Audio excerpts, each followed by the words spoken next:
السلام علیکم ورحمۃ اللہ۔ میں آج آپ کے سامنے ایک بہت ہی بہترین واقعہ جس کا ذکر اللہ پاک نے خود قرآن پاک کے اندر سورۃ الکہف میں کیا ہے اس کو بیان کروں گی۔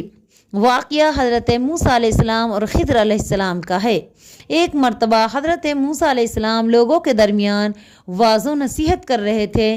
اسی دوران ایک شخص نے فرمایا، اے موسیٰ علیہ السلام، کیا اس روئے زمین پر آپ سے زیادہ علم والا کوئی ہے؟ تو موسیٰ علیہ السلام نے یوں ہی جواب دیا کہ نہیں۔ اللہ تعالیٰ نے موسیٰ علیہ السلام کو وحی بھیجی، اے موسیٰ، اس دنیا کے اندر تم سے زیادہ علم والے موجود ہیں۔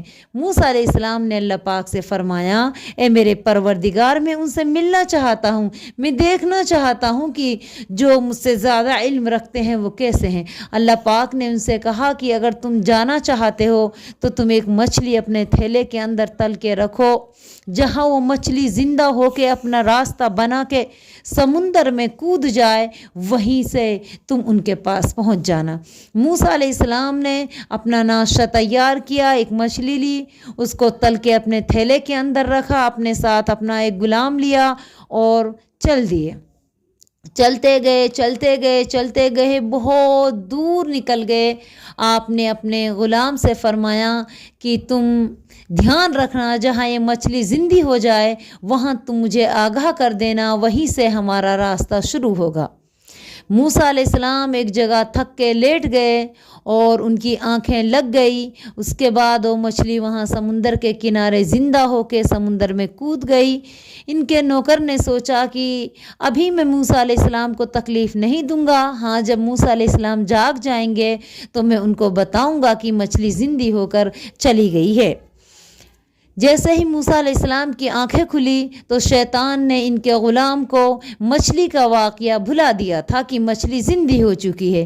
یہ دونوں پھر اپنے سفر پہ چلنے لگے۔ پھر آگے چل کے موسیٰ علیہ السلام نے اپنے غلام سے پوچھا کہ مچھلی کا کیا حال ہے؟ انہوں نے کہا، موسیٰ، مجھ کو شیطان نے بھلا دیا تھا، مچھلی تو زندہ ہو گئی ہے اور وہ تو پیچھے سمندر میں کود گئی تھی۔ موسیٰ علیہ السلام نے فرمایا، واپس چلو، ہمارا راستہ وہی ہے، ہم وہیں سے آگے بڑھیں گے۔ موسیٰ علیہ السلام اور ان کا غلام واپس آئے اور سمندر کے کنارے انہوں نے جہاں کے مچھلی گئی تھی وہاں پہ راستہ بنا ہوا تھا۔ موسیٰ علیہ السلام نے اپنے غلام کو وہیں روکا اور کہا کہ اب میں اکیلا جاتا ہوں۔ موسیٰ علیہ السلام چلتے گئے پانی کے اندر ان کی ملاقات حضرت خضر علیہ السلام سے ہوتی ہے۔ حضرت خضر علیہ السلام اللہ تعالیٰ کے بہت زیادہ نیک بندے تھے اور انہیں غیب کا علم معلوم تھا۔ حضرت خضر علیہ السلام سے ملاقات کے بعد موسیٰ علیہ السلام خوش ہوتے ہیں۔ حضرت خضر علیہ السلام کہتے ہیں کہ اب تم واپس جاؤ۔ موسیٰ علیہ السلام کہنے لگے کہ نہیں بھائی، میں آپ کے ساتھ رہنا چاہتا ہوں، اے خضر مجھ کو موقع دو کہ میں آپ کے ساتھ رہوں۔ حضرت خضر علیہ السلام نے فرمایا، اے موسیٰ، تم میرے ساتھ صبر نہیں کر پاؤ گے، تم میرے ساتھ نہیں رہ پاؤ گے۔ موسیٰ علیہ السلام نے کہا کہ میں رہ لوں گا، میں صبر کروں گا، میں آپ کو نہیں ٹوکوں گا۔ حضرت خضر علیہ السلام نے فرمایا، جو میں کروں تم چپ چاپ وہ دیکھنا، تمہیں کچھ بولنا نہیں ہے، تمہیں صبر ہی کرنا ہے۔ موسیٰ علیہ السلام نے وعدہ کیا کہ ہاں میں صبر کروں گا اور میں نہیں آپ کو ٹوکوں گا۔ اب موسیٰ علیہ السلام اور خضر علیہ السلام چلنے لگے۔ یہ ایک کشتی میں سوار ہوئے جو ایک غریب آدمی کی کشتی تھی۔ انہوں نے یہ کشتی نئی خریدی تھی۔ جیسے ہی حضرت خضر علیہ السلام کشتی میں سوار ہوئے، ابھی تھوڑی ہی دور چلے تھے کہ خضر علیہ السلام نے کشتی کے اندر چھید کرنے شروع کر دیے، سوراخ بنا دیے۔ حضرت موسیٰ علیہ السلام کو تعجب ہوا اور کہنے لگے، اے خضر علیہ السلام، یہ بیچارہ غریب بندہ ہے، اس نے مزدوری کر کے کشتی خریدی ہے اور آپ اس میں کیوں سوراخ بنا رہے ہیں؟ آپ نے یہ سوراخ اس کشتی کے اندر کیوں کر دیے؟ یہ تو آپ نے بہت غلط کیا۔ حضرت خضر علیہ السلام نے فرمایا، اے موسیٰ، میں نے منع کیا تھا نا کہ تم صبر کرنا، تمہیں بولنا نہیں ہے۔ موسیٰ علیہ السلام کہنے لگے، اے خضر، مجھ سے غلطی ہو گئی، مجھے معاف کر دو، اب میں چپ رہوں گا، یہاں سے آگے میں کچھ نہیں بولوں گا۔ موسیٰ علیہ السلام اور خضر علیہ السلام اب کشتی سے اتر کے ایک بستی کی طرف گئے۔ وہاں پہ حضرت خضر علیہ السلام نے ایک بچے کو دیکھا جو کھیل رہا تھا اور حضرت خضر علیہ السلام نے اس بچے کو مار ڈالا۔ حضرت موسیٰ علیہ السلام کہنے لگے اے خضر تم نے اس معصوم بچے کو کیوں مار ڈالا؟ اس نے کیا خطا کی تھی؟ اس کو آپ نے کیوں مارا ہے؟ یہ تو آپ نے بہت غلط کیا۔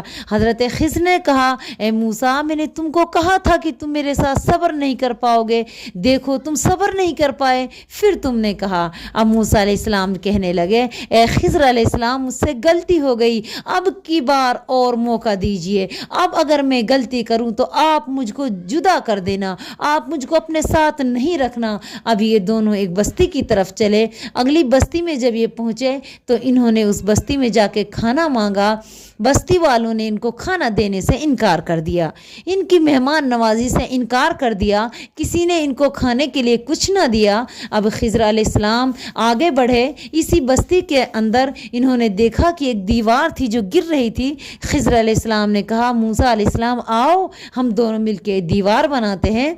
حضرت موسیٰ علیہ السلام کہنے لگے اے خضر علیہ السلام ہم ان کی دیوار کیوں بنائیں؟ یہ لوگ اتنے کم بخت ہیں، اتنے نالائق لوگ ہیں کہ ہم نے ان سے کھانا مانگا، مہمان نوازی کے لیے کہا، نہ انہوں نے مہمان نوازی کی، نہ کھانے کو کچھ دیا، ہم ان کی دیوار نہیں بنائیں گے۔ حضرت خضر علیہ السلام نے کہا کہ میں نے تم سے منع کیا تھا، میں نے کہا تھا نا کہ تم میرے ساتھ نہیں رہ سکتے، دیکھو تم سے صبر نہیں ہوتا ہے، آؤ یہ دیوار بنوا دو۔ دونوں نے مل کے دیوار بنوائی اور اب خضر علیہ السلام نے کہا کہ موسیٰ تم میرے ساتھ صبر نہیں کر پائے، دیکھو اب تمہارے جانے کا وقت ہو چکا ہے۔ حضرت موسیٰ علیہ السلام جانے لگے تو حضرت خضر علیہ السلام نے فرمایا کہ اے موسیٰ ادھر آؤ۔ موسیٰ علیہ السلام کو پھر انہوں نے تفصیل سے بتایا کہ جس کشتی میں ہم سوار ہوئے تھے وہ کشتی دراصل غریب آدمی کی تھی، اور میں یہ بات اچھے سے جانتا تھا، لیکن اگلا معاملہ تم نہیں جانتے تھے، کیونکہ اگر وہ کشتی صحیح سالم رہتی تو آگے ایک بادشاہ کا محل پڑتا ہے، بادشاہ ہر اس کشتی کو اپنی جاگیر بنا لیتا ہے جو بالکل صحیح سالم ہوتی ہے، اسی لیے میں نے اس میں سوراخ کر دیا تاکہ بادشاہ اس کشتی کو بیکار سمجھ کے آگے جانے دے اور یہ آدمی اپنا کام جاری رکھے۔ تو موسیٰ علیہ السلام نے فرمایا یہ تو آپ نے صحیح کیا۔ اس کے بعد رہا اس لڑکا کا مسئلہ جس بچے کو میں نے قتل کیا تھا، اس کا مسئلہ یہ تھا کہ وہ اپنی ماں باپ کی اکلوتی اولاد تھی، وہ اپنے ماں باپ کا اکیلا بیٹا تھا، لیکن تھا بڑا گنہگار، بڑا ضدی، بڑا اللہ پاک سے نافرمانی کرنے والا۔ میں نے اس کو اسی لیے قتل کر دیا کہ اب اس کے ماں باپ اس کے لیے صبر کریں گے تو اس کے بدلے میں اللہ پاک ان کو نیک صالح اولاد دے گا۔ اگر یہ بچہ زندہ رہتا تو یہ اپنے گناہوں کی وجہ سے اپنے ماں باپ کو بھی جہنم میں لے جاتا، اس کے ماں باپ بھی اس کی وجہ سے اللہ کے نافرمان بن جاتے، اس لیے میں نے اس کو قتل کر دیا۔ تو موسیٰ علیہ السلام کہنے لگے کہ یہ بھی آپ نے صحیح کیا۔ اس کے بعد موسیٰ علیہ السلام سے حضرت خضر علیہ السلام نے فرمایا کہ اے موسیٰ جو وہ بستی والے تھے جن سے ہم نے کھانا مانگا تھا، انہوں نے ہماری مہمان نوازی نہیں کی تھی، وہ خراب لوگ تھے، وہ بیکار لوگ تھے، لیکن جو دیوار گر رہی تھی جس کو ہم دونوں نے مل کر بنایا تھا، وہ دیوار دو یتیم بچوں کی تھی۔ ان کا باپ بہت زیادہ اللہ والا تھا، بہت زیادہ اللہ کا ذکر کرنے والا تھا، وہ اللہ تعالیٰ سے بہت محبت کرتا تھا۔ دن رات محنت کر کے اس نے اپنے بچوں کے لیے اس دیوار کے نیچے کچھ خزانہ دفن کیا تھا کہ جب میرے بچے بڑے ہو جائیں گے وہ خزانہ نکال لیں گے۔ اگر وہ دیوار گر جاتی تو وہ خزانہ ظاہر ہو جاتا اور لوگ ان کا خزانہ ہڑپ لیتے، کیونکہ ابھی وہ دونوں بچے تھے، اسی لیے میں نے وہ دیوار تمہارے ساتھ مل کے چنوا دی۔ تو موسیٰ علیہ السلام کہنے لگے اے خضر علیہ السلام یہ بھی آپ نے صحیح کیا۔ تو حضرت خضر نے فرمایا یہ حکمت کی باتیں ہیں، یہ اللہ کا غیب کا علم ہے جو میرے پاس ہے، جو تمہارے پاس نہیں ہے۔ تو وہاں سے پھر موسیٰ علیہ السلام واپس اپنے علاقے میں آ گئے اور لوگوں کو دعوت و تبلیغ کی طرف بلانے لگے۔ تو یہ تھا موسیٰ علیہ السلام اور خضر علیہ السلام کا واقعہ۔ تو ہمیں چاہیے کہ رب العالمین کچھ حکمت کی چیزیں جو ہم سے چھپائے ہوئے ہیں اس پہ زیادہ ہم کو بحث نہیں کرنی چاہیے، اس کے بارے میں زیادہ غور و فکر نہیں کرنا چاہیے۔ غور و فکر کرنے کے لیے اور بہت ساری چیزیں ہیں۔ یہ غور کرو کہ رب العالمین نے ہمارے جسم میں آنکھیں دی ہیں، وہ کس طرح اپنا کام کر رہی رہی ہیں، ہاتھ پیر عقل سمجھ بوجھ، اور سب سے بڑی چیز رب نے 7 آسمان بنائے اور آسمانوں کو بنا ستون بنا کھمبوں بنا دیواروں کے بنایا ہے۔ یہ کس طرح ڈٹے ہوئے ہیں۔ زمین پہ غور کرو کہ رب العالمین نے کس طرح اس زمین کو پانی پہ پھیلا دیا ہے، کس طرح اس میں ہریالیاں پیدا کر دی ہیں، کس طرح اس کو خوبصورت اور رنگین بنایا ہے، کس طرح اس نے کھاری اور میٹھے پانی کا سمندر بنایا ہے۔ کھاری پانی میٹھے پانی پر تجا نہیں چڑھ پاتا اور میٹھا پانی کھاری پانی میں نہیں مل پاتا۔ رب کی کتنی بڑی نعمتیں ہیں۔ سوچو، غور فکر کرو اور کہا کرو سبحان اللہ سبحان اللہ، اللہ کی ذات پاک ہے، اللہ کی ذات پاک ہے۔ تو ہمیں چاہیے کہ ہم اپنے رب کو راضی کرنے کی کوشش کرتے رہیں، اپنے دین اسلام پہ مکمل طریقے سے عمل پیرا ہوتے رہیں۔ انشاءاللہ تعالی رب العالمین دنیا میں بھی عزت دے گا اور آخرت میں بھی ہمیں اونچے سے اونچا مقام دے گا۔ اس طرح کی اسلامک ویڈیوز دیکھنے کے لیے پلیز آپ ہمارے چینل کو لائک کریں، سبسکرائب کریں، شیئر کریں۔ السلام علیکم ورحمۃ اللہ وبرکاتہ۔